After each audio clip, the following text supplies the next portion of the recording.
ইসলাম শিখিয়েছে শেষ নিঃশ্বাস পর্যন্ত তোমাকে লড়ে যেতে হবে। এই পৃথিবীতে কেউ কাউকে জায়গা করে দেয় না, জায়গা করে নিতে হবে।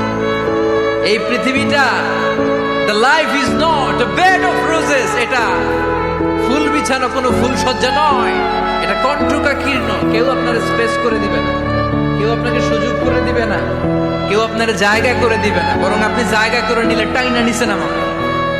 কথা বলেন। এজন্য কখনো অলসতাকে স্থান দেয়া যাবে। স্বপ্ন সেটা না যেটা মানুষ ঘুমিয়ে ঘুমিয়ে দেখে, স্বপ্ন সেটা যেটা অর্জনের আকাঙ্ক্ষা মানুষকে ঘুমাতে দেয় না। সংকট কাটিয়ে ঘুরে দাঁড়ানোর সামর্থ্য যার থাকে তাকে বলে রেজিলিয়েন্ট। লেগে থাকার মানসিকতা, টিকে থাকার যোগ্যতা, সহজে হার না মানার যে অ্যাটিটিউড, এটাকে বলে রেজিলিয়েন্ট মাইন্ডসেট। জীবনের সাথে এটা সেট করে নেন যে আমি কখনো হারি না, আমি হয় জিতি নয় শিখি। মাঝে মাঝে আল্লাহ আমাদেরকে দুঃখ কষ্ট দিয়ে পরীক্ষা করতে চান, এগুলো আমাদের জন্য খারাপ নয়। এই দুঃখ কষ্ট বিপদ আমাদের কোমরকে সোজা করে, আমাদের পায়ের মাটিকে শক্ত করে। চিল্লায় বলেন ঠিক কিনা?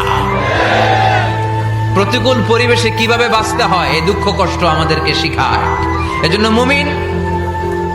মুমিন বান্দার বৈশিষ্ট্য হচ্ছে দুঃখ কষ্ট বেদনা জ্বালা এগুলোতে সে আপসেট হয় না, সে হাল ছেড়ে দেয় না, সে ভরসা রাখে একজনের উপর। চিল্লায় বলতে হবে তিনি কে?